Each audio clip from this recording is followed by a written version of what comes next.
Nasser, hi, and thank you so much for joining me here on Faces of Digital Health to talk about cybersecurity, something that I haven't covered in a while for the podcast and is a topic that's increasingly important in healthcare, especially to ensure the trust between patients and the healthcare system. There's a rising need to be aware of how to stay cybersecurity safe, and in the NHS, there's also more and more requirements in order to what kind of like the minimum needs need to be covered in order for you to be safe as a healthcare provider. So welcome to this discussion. Thank you very much for having me. Awesome to be here. You are a cybersecurity manager working in the NHS. How does your day look like? Knowing, the challenges with cybersecurity, how do you make sure you stay calm? Yeah, so I am the cybersecurity manager for two trusts in Northwest London. I look after a lot of the day-to-day cyber operations. I manage the cyber team. I basically wear pretty much every cyber hat within this one role. So even things like training, awareness, compliance, all of that, there's parts of it which fall to me to do. So what I'll say is with cybersecurity, no day is ever quite the same. And that's why I'm in the industry, because every day is different. There's always a new challenge. But what I try to do is plan out my day so that there's at least one thing which is consistent throughout. Okay. So for me, that would be things like I'd make sure my team is okay. So I love having like regular catch-ups with them, informal catch-ups, over coffee maybe.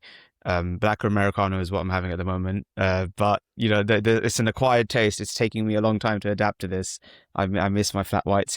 But yeah, it's you have those chats with the teams. I make sure and check what urgent requirements have come in from around the trust. So what are people asking for? Are there any issues with some of the security controls we have? Are there any urgent emails I need to reply to? So the urgent stuff takes priority. So anything which affects like patient care, those are the things that my team will focus on first. Whether they're incidents or whether they're like proactive fixes that we need to make to get things moving a bit more smoothly, that takes priority. But then I try to have some time in the day to also, check what's going on in the news. So see what cyber incidents are occurring in industry, what's happening there, share some, knowledge with other cyber professionals to kind of find out what's going on. And that's a really important part of the day, actually, because it may not be, If we stop there, yeah. if you had to kind of reflect a little bit on the last few years, what would you say has changed most in terms of, what you need to be mindful of for hospitals, and what kind of threats are our hospitals under? So I think in terms of threats, I mean, the cyber industry as a whole, we kind of prepare for all kinds of different threats, right? You always have that really big fear of things like ransomware, phishing, those traditional threats that are still present, and we still have to stay on top of that. But I think for the hospital environments, I think one of the things that I'm more focused on is understanding what the wider business does. So from within cybersecurity, I want to know what our critical functions are, which departments, keep this hospital running day to day. And that's where I like to see, okay, what systems are they relying on? What potential, threats are they seeing in those departments? And that's where my focus has been recently, just to understand what it is these other departments do in the hospital. Because like from the cyber perspective, we do understand threats. We talk to each other in the industry, whether you're healthcare or private sector. We have a good understanding of what's happening in the cyber threat landscape. But then it's the internal context which we have to focus on, because we're healthcare and we're hospitals. What are our clinicians doing? Are they facing any challenges? So for me, that's been a big focus for me. It's just understanding that business side. Mm, One of the bigger Mm, attacks in the NHS was in 2024, the mhm, Synnovis attack, and that kind of prompted a higher or more aggressive auditing of third-party vendors. mm, So, what does that mean for you? Like, you are generally, I assume, not mhm, involved in the purchase of IT solutions, and mm. your hospital probably has tens of different IT systems. You can give us an overview there. So, how do you make sure Mm, that the solutions that you install are also safe? How much can you do as a hospital, and how mm, much do you expect the vendors do? And it would be super helpful if you started by mm. mentioning what's the rough number of IT systems in the two hospitals that you work in. I can't. There's a lot of different systems we use across the hospitals, a lot of different suppliers. So naturally, that presents different risks. I think that to the way we kind of tackle it across the NHS as a whole is there's a certain standard these suppliers have to meet. Now more than ever, that standard is a lot more clear. There's a minimum digital standard you have to meet. So we have the NHS England released a cybersecurity suppliers charter recently, where it shows suppliers the minimum security controls they should have if they're working with the NHS. As trusts, we remain compliant with the Data Security Protection Toolkit as well, which is an annual compliance measure and audit. And we expect anyone working with us who's working with any form of patient data to have at least that. And then from there, that starts the conversation going forward about, okay, how else are you securing this data? What other assurances can you give us? But it's not a one-off relationship. This has to be an ongoing relationship between the trusts, like the NHS staff like myself, and the suppliers, because we need to know what are you continuously doing to keep data safe. It's never just, okay, this is what I did at this point in time, and then we forget about it. No, it's more, okay, this is what we've done. And then going forward, this is how we're going to keep on doing this and stay on top of it. So it is a challenge, but it's about relationship building between these suppliers and the NHS, I feel. Mm. How do you build relationships Mhm. inside the hospital with staff? How do the trainings look like? How do you create the awareness that this Mhm. is not just another annoying training that people need to go Yeah. through, but something that they are genuinely going to be interested in participating in? So my approach at my trust has been to focus on like personal cybersecurity. And what I mean by that is any training session I'll do, like any lunch and learn session which I do, or in-person training, I try to relate it back to their personal lives, not just work. So it won't just be about, okay, this is how you stay safe at work. No, it's more general. This is how you stay safe across the board, right? At home and at work. And what I found is focusing on that personal element. And I'll give an example. So a lunch and learn session I did was about mobile security. It had nothing to do with the workplace. It was purely about how they can look after their personal mobile phones, how to check apps that they're downloading, how to set up passwords, how to do this. This is stuff that that helps them outside of work. But then what I've been trying to do is get those core behaviors they have solid, right? Those core cyber behaviors. So at home, they have these behaviors and then they bring those safe behaviors into the workplace, which is what we do see now in a lot of cases. And I think people, from the reception I've got with the training sessions I do, they do really enjoy learning about personal cybersecurity because they can directly see where it's going to benefit them in their life and how it's going to keep them and their loved ones safe. I Mm-hmm. even did some training about like online gaming. Again, it has nothing to do with the NHS. It's how you stay safe when you're playing your PlayStation or Xbox, right? But then there were parents in the meeting who really related to that because they were trying to find ways of keeping their kids safe online. And the mindset you have to do, you have to have to, check those privacy settings, check what's happening. That same mindset it's a cyber mindset, right? It's a mindset of checking and auditing what's happening and being vigilant. And that's what I'm trying to build in them. The other thing is in-person events. They go down really well, where it's me standing there in front of like junior doctors or, like different clinical teams, and kind of just showing them what some of these cyber threats are, and talking to them. And it's not just someone behind a screen always. It's someone they know. They do recognize me now in the hospitals when they're walking around. They can talk to me about cybersecurity anytime, whether it's personal cyber or NHS cyber. Cyber is cyber. So that's what I'm trying to do, is create that open culture where people are comfortable speaking about cybersecurity, and it's not just like an IT issue. It's more, okay, it's cyber and it affects my life as well outside. Yeah, yeah.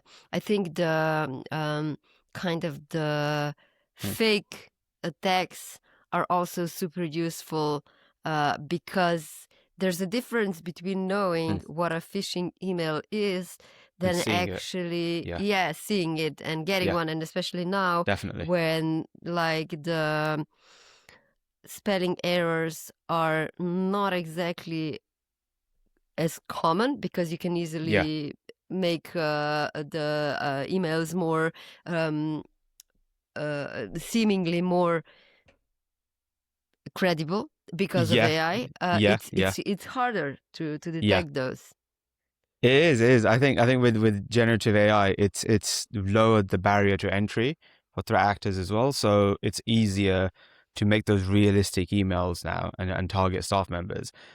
That's why I think the training you have has to focus on not just identifying like things like grammar errors anymore, but actually understanding what it is that's being asked, and the psychology behind some of these attack vectors. This false sense of urgency is a big one, where threat actors, they want you to feel this sense of panic, right, and act on something without thinking about it.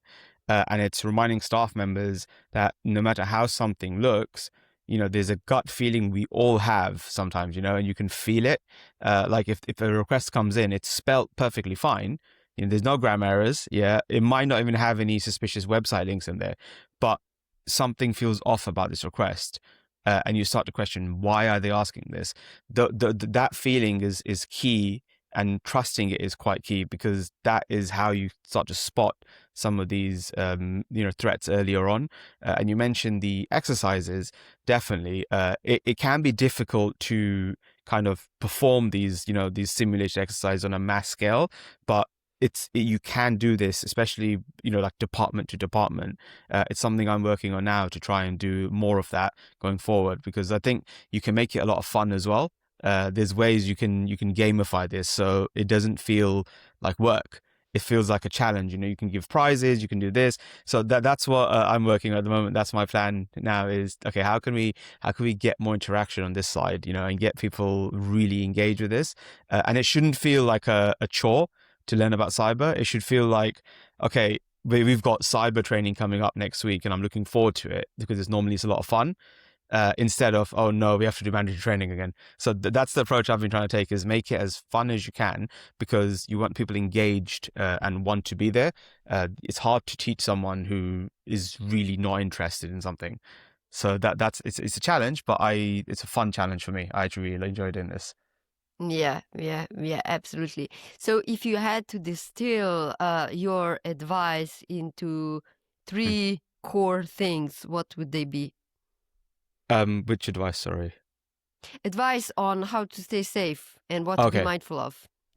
Yeah, so so the three things I tell people, first one is around email, is, and this is outside of work now, is protecting your email accounts, because those are like I call them like the skeleton key to our digital lives. We use it for everything: password resets, signing up to new accounts, communication. There's a whole range of activities which all link back to your email account. So if you're going to protect something properly, it's that email account, your core email account. Even consider using multiple email addresses. They don't cost anything for different services. So one for online shopping, one for your banking, one for this, one for that. It just keeps things a bit more contained, and where things are. Another one I would say is on social media is, I don't tell people to stop using social media. I never have. I love using, as you know, social media a lot. It's really nice to communicate with people and collaborate and talk.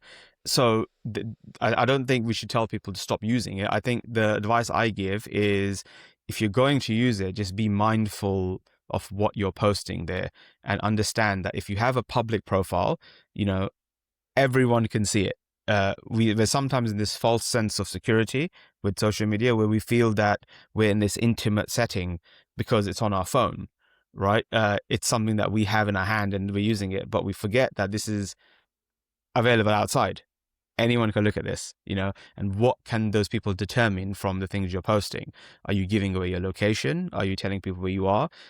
Just be mindful of that. Even if you're I take food pictures in restaurants. Okay, I'm that guy sometimes. Yeah, something looks nice, I want to take a picture of it, but then I'm a bit mindful when I post this, right? Because you're then giving away your location to someone, saying, "Oh, I'm at this restaurant. It's really nice.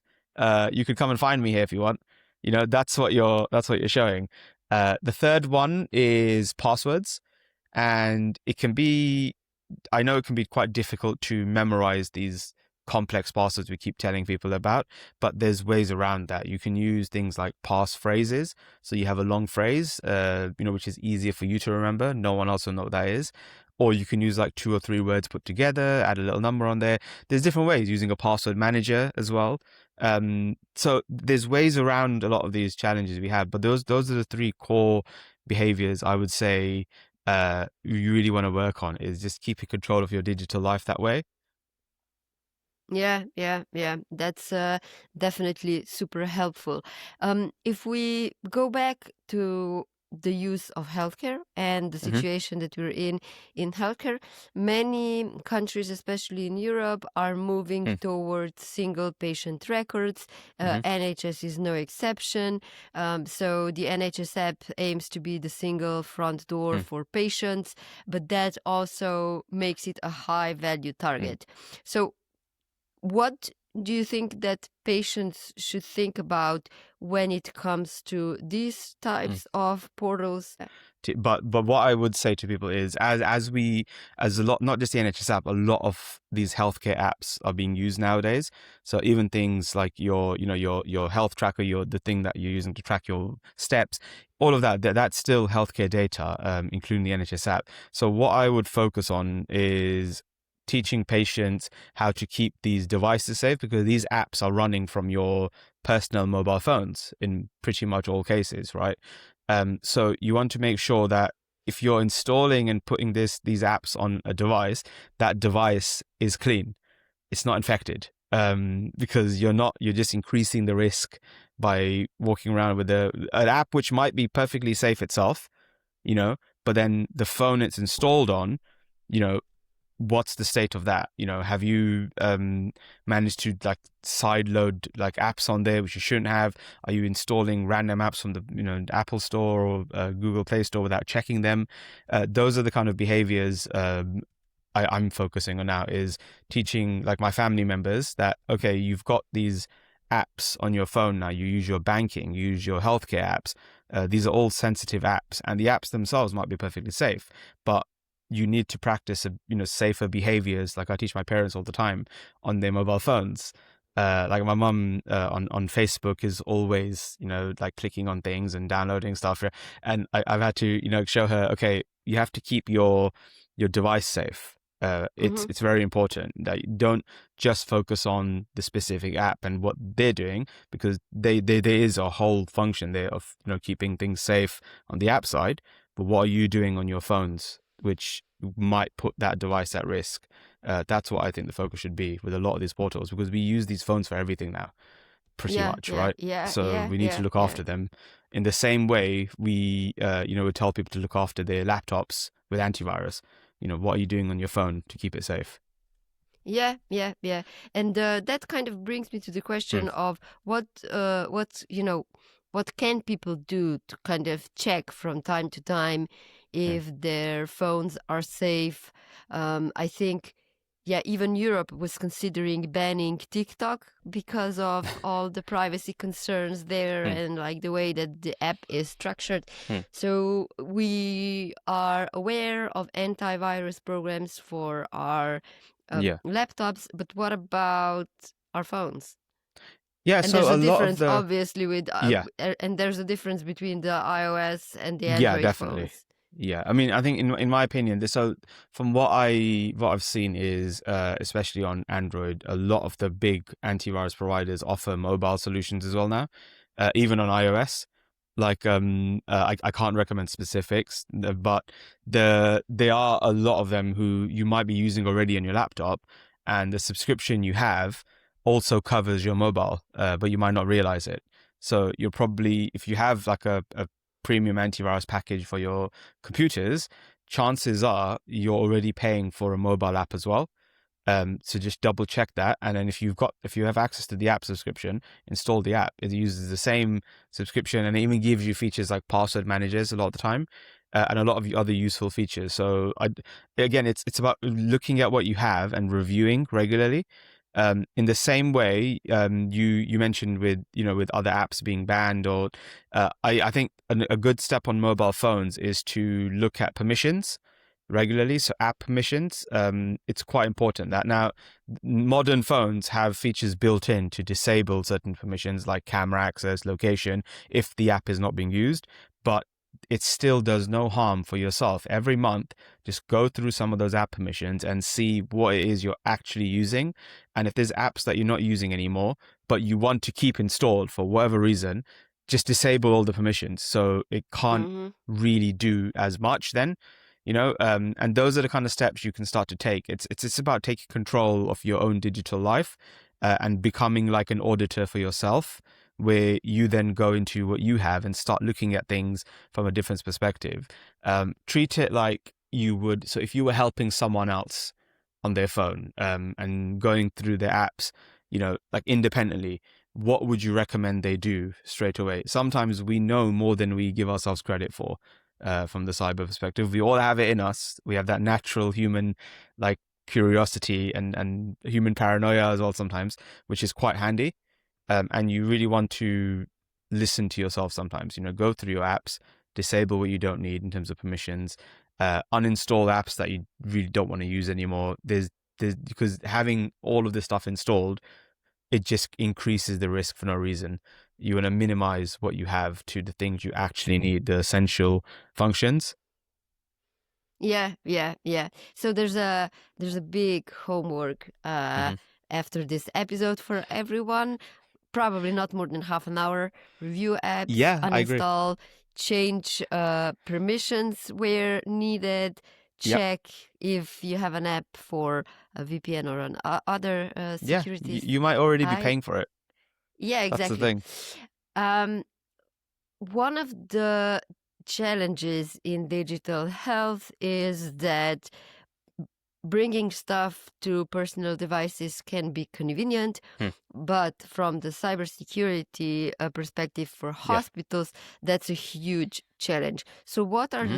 the trends that you see in the whole bring your own device problem in your hospitals?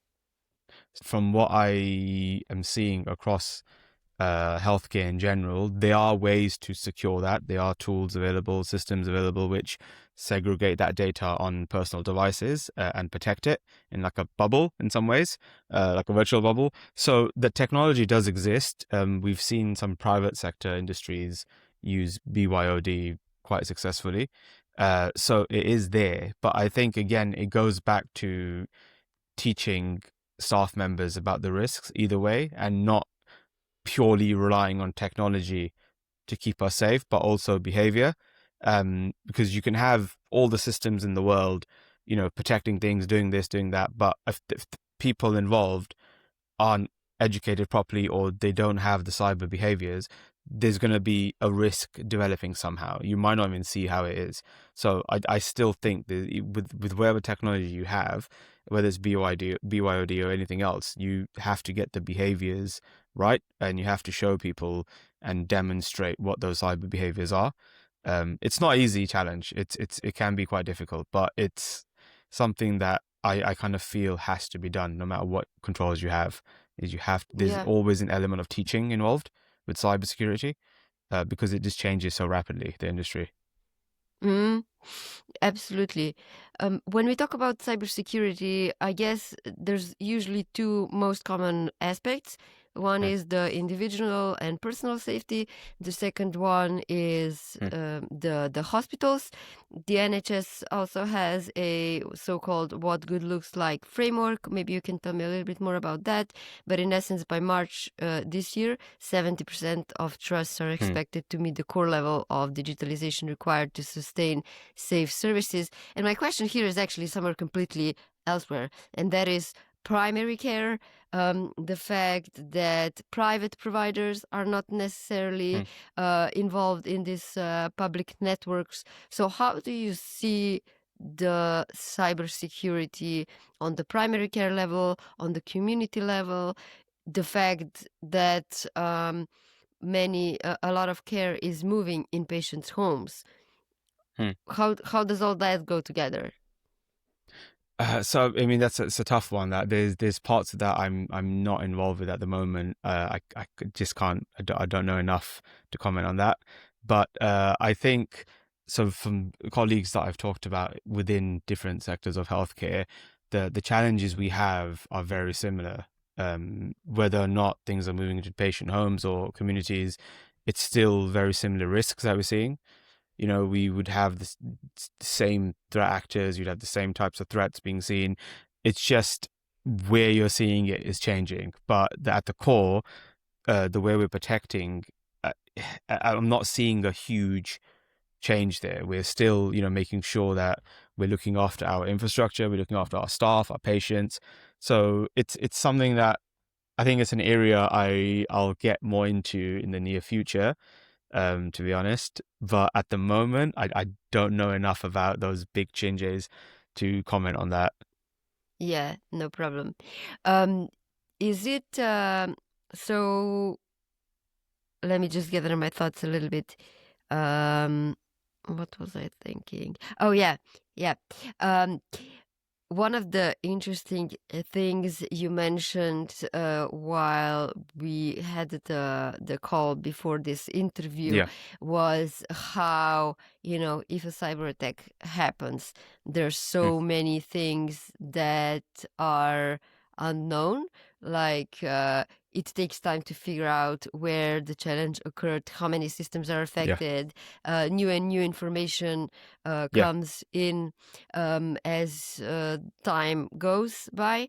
So, how can you even prepare for an Mm, attack today, given that everybody's working under the premise that mm, an attack is going to happen? It's not a mm. matter of if. So I think it comes down to people. Like you'll hear me always talk about relationships and people regularly, because that's what I've learned over the few years I've been in cybersecurity is if, knock on wood, there's any form of incident, whether it's a small phishing incident or something bigger, what really helps is understanding the people involved. So no matter what the specifics are about that incident, if you don't have those relationships within your department, it's always going to be difficult to respond to these.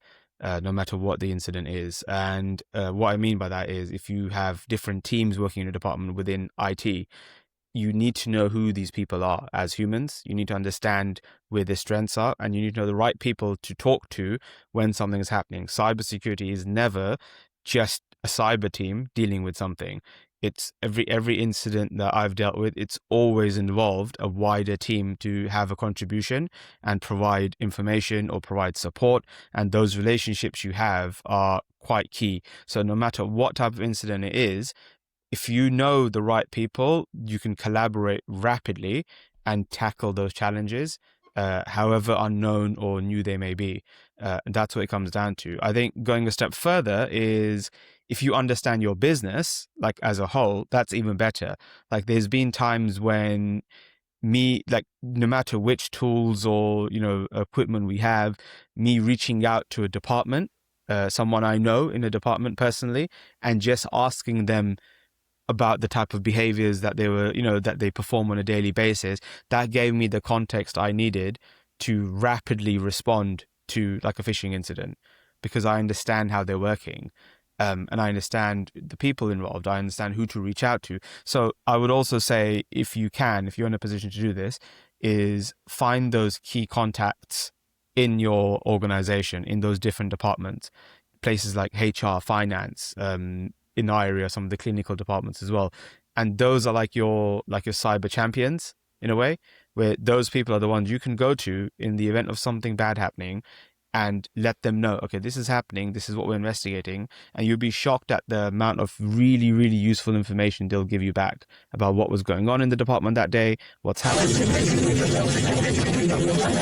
Additional context is very important in investigations. You need that to really get a full picture of what's going on. Security tools alone, in my opinion, are not enough. There always needs to be that added human element about the people involved with it, because that gives you the big picture. So that's been, so mine is maintaining those relationships across the organization, across the NHS. There's a lot of collaboration going on, which is awesome to see. And that's been the determining factor of how effective response is. Not just, what tools you have, how expensive were they, or any of that. It's more people-based, in my opinion. Are there any trends that you are anticipating in the upcoming year? What are you paying attention to? What should everyone pay attention to?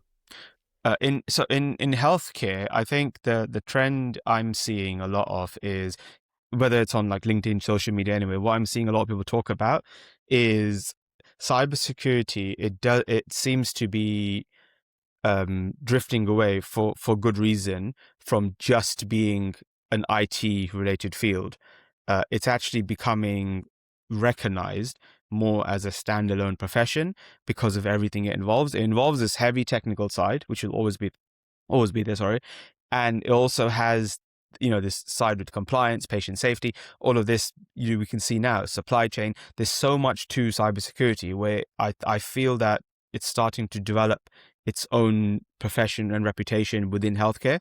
I think in the private sector, there's already that separation, but in healthcare, in the NHS in general, what I'm hoping happens over the next few years is we recognize cybersecurity a bit more as the profession it is, and the scale of the things that it involves, because I think that's the only way we then get more support from like the board, more support from the organizations to really put the resources into cybersecurity that are needed across the NHS. So that's the trend I'm seeing. I'm seeing a lot of people talk about how cyber is now involved in more than just IT. And I think that's a brilliant trend. I'm really looking forward to seeing how the profession grows, because there's so much to it. There's a reason I'm in there. I really like it naturally, as you know. Yeah, it's an essential part of the digital transformation as we move forward. So true. Just one question. So there's a lot of regulatory and policy frameworks inside the NHS, and on the EU level, there's a cybersecurity action plan that aims to actually support hospitals with investments in cybersecurity. How helpful are all these guidelines? Because, usually with digital health and regulation in Europe in general, there's this frustration that we're trying to regulate too much. So I wonder, how do you see that on the cybersecurity end? So for me personally, I'm more like middle management at the moment. So at my level, I find it quite helpful because it gives me and my team like the foundation we need. These regulations, these are things that we're definitely going to follow, but then we do have the freedom to add more to this and, add a bit more creativity sometimes. Like we follow the data security protection toolkit every year. It's something that's a mandatory requirement for trusts in the UK. So that gives you like the minimum that you should have, right? Which is an expected standard. But then that gives me the foundation I need to say, okay, look, this is the minimum, or this is what the expected standard is. This is how I can then go above that standard and improve even more. So you need those regulations a lot of the times to make those cases to senior management, to show them, okay, look, this is what we have and we're meeting the standard, but I feel I can take it a bit further if I do this, if I do so that's how I use a lot of these, because it does give you a solid foundation. It really does. I mentioned the cybersecurity suppliers charter earlier, NHS England released. That's been very helpful, because although those are a lot of the checks that we were performing anyway with a lot of suppliers, what it's done is it's made things a bit more official. So when we talk to suppliers, we can give them something as well. It's not just us saying it. This is a requirement that's coming from beyond the trust level. This is NHS England saying it. This is the government saying it with the cyber resilience bill. And it helps so much, because from there's two perspectives to that. One is, again, you show the suppliers, okay, look, this is what is expected of you. And they have that independent framework to go and read and, absorb and follow. On the other side is it helps from a teaching perspective. So when I'm teaching my team, or when we're trying to bring new talent into cybersecurity, we can show them these well-established frameworks and say, look, this is what we're expected to meet. And then we can use that to, kind of tailor how we train our staff as well. Because these frameworks and regulations, they mention certain security controls, they mention this.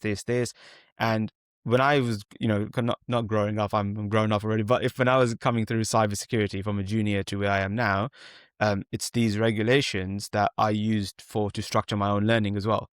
I know it's a very different way of using these, but it did work for me. So I'd use the DSPT to look at, okay, they mention you need this control.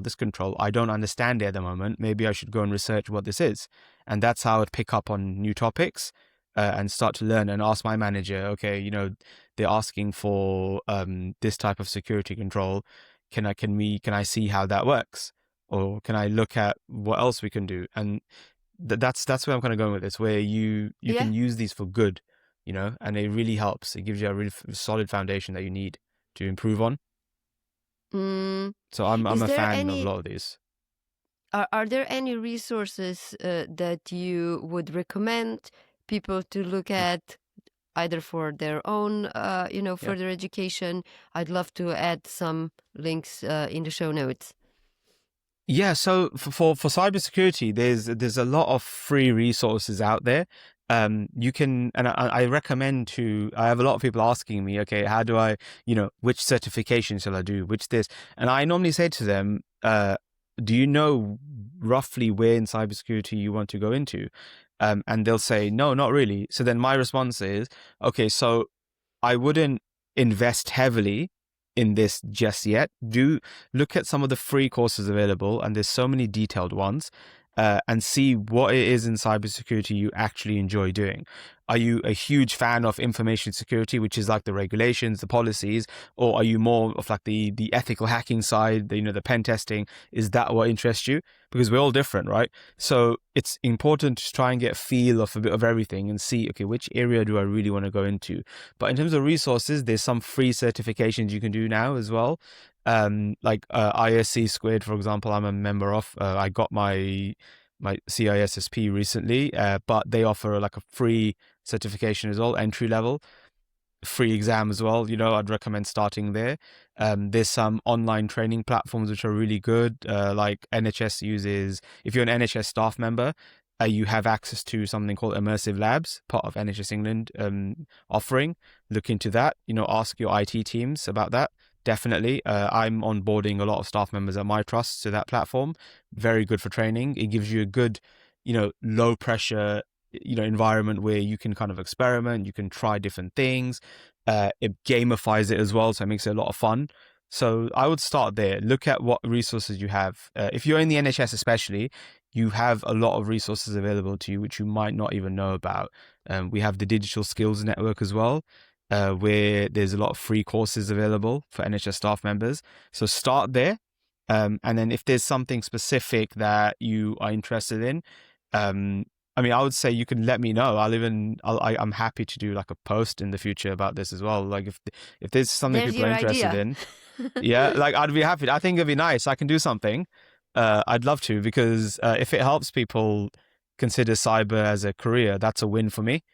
So I'd want as many people as possible to find that love of cyber I have, because it is a fun profession. I know you see like the stress and all of that, but there's a part of it which is very exciting. It's always changing. Like it's never going to be stagnant, and there's always something happening. So, but yeah, let me know if anyone's interested specifically Yeah. in what to learn and stuff. I'm more than happy to make like a little guide and give some recommendations there. That's not a problem at all. I'd love to do that. Wonderful. Awesome. Well, Nasser, thank you so much for the insights today. I know it's always tricky with cybersecurity because we don't want to be too concrete when we Yeah, are on exactly. air. Yes. But we have our homework. We have a few recommendations. So plenty to think about after this discussion. Thank you for joining me. No, thank you very much for having me. I really appreciate it.